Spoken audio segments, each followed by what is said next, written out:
work, tracking down intelligence and, real world operations and so forth. So, congratulations on that.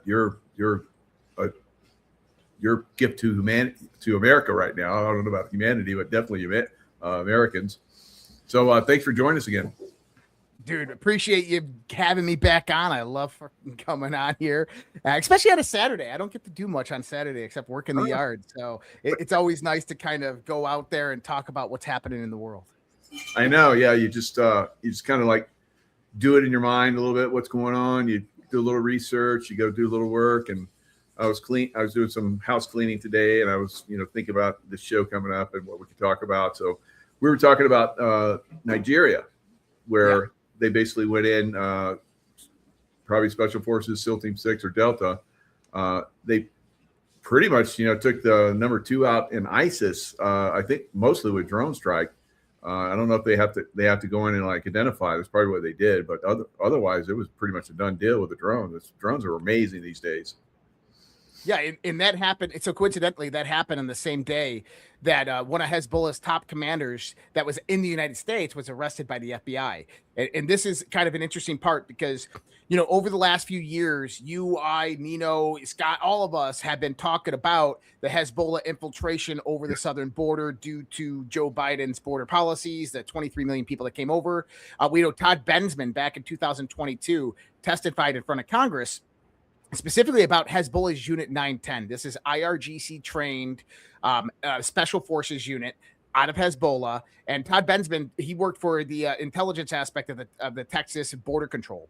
And he testified in front of the U.S. Congress about how they had identified thousands of members of Hezbollah's Unit 910 that came over this border, and they were told to let them go by the Biden administration.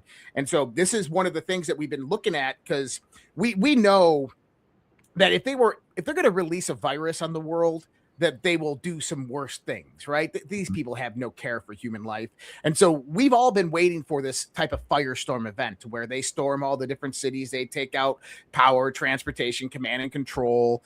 And we've seen over the last, 14 months, the Trump administration kind of dismantling a lot of that network, starting with the cartels and going after the gangs and the low-hanging fruit.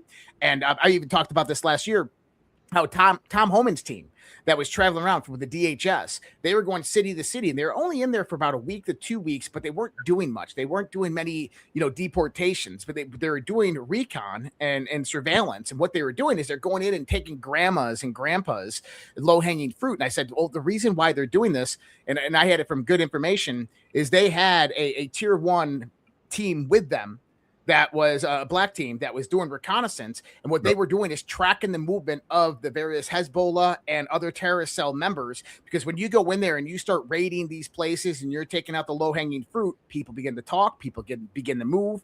And this is what they were watching. And now we see the fruits of all of this. This one commander from Hezbollah had plotted 20 different terrorist attacks around the United States of America. They were getting ready to do it. And it was interesting because I said, they took one guy out, but he's plotting 20 attacks across the country. This means there's a network. This means that he's probably coordinated with hundreds, if not thousands, of different people for 20 different attacks. But they only announced that one arrest. And I think that was strategic. I think what they're trying to do is get everybody else talking and get them to show their hand and go out there after these guys. And then you have this IED that was found underneath the dam in Georgia. Yeah. So if I don't know if you heard about that, you had a dam, just regular maintenance. They go out there and there's an IED underneath this dam. They found that. So a lot of this aspect of what I consider to be the firestorm seems to be being dismantled, which I think is pretty huge. Wow. Yeah, no doubt. And I saw some videos. Remember when they were doing some raids up in Chicago area, and I saw one of the raids that they did. I'm like, that's tier 1. That's tier 1 movement there. So they have been active, like you're talking about. So that's very good insight. I've been saying this for a while, that they have, like you just now, that they have been dismantling this. But the Democrats, they're calling for civil war. It's crazy. All of them now. You see it all everywhere. Kamala was just talking tough. I was like, whoa, girl. our dude or whoever that is that's opposing us there. But I was like, wow, these guys are really, really, throwing it down. Now, we've talked about how, we probably lose cities. I think we talked about 15 to 17 different cities. They're all blue cities, and you look at a map of the United States where all of the congressional races are, all the counties and so forth. It's pretty much red all over the United States except for those big cities, those blue cities.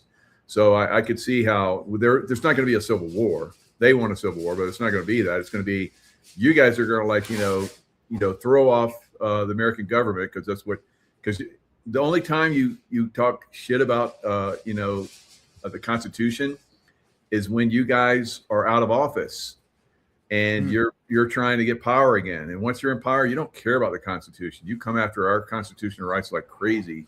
So we can't let them get back in power. Yeah. And I think that's the beautiful thing that's happening right now. And I know a lot of people out there, listen, I got my audience and then we got our DEF CON audience out there and everybody's like, where's accountability? Where are the arrests? Where are the things happening? Back in January, when all this stuff started really moving, I said, look, the Epstein files were coming out. And I said, guys, listen, Todd Blanchett said that we've released everything that we can release. And what that means is that anything that's under current investigation or the compromise that they're keeping for themselves to use to get people, to pressure them, to coerce them or whatever, is going to be held back. And there was actually something interesting that happened with the Epstein files. Remember when they opened it up to Congress and they had this room where congressmen can go in there and they could search the Epstein files? Well, The one thing to realize is that was monitored. Every search term that those congressmen put into that computer was monitored.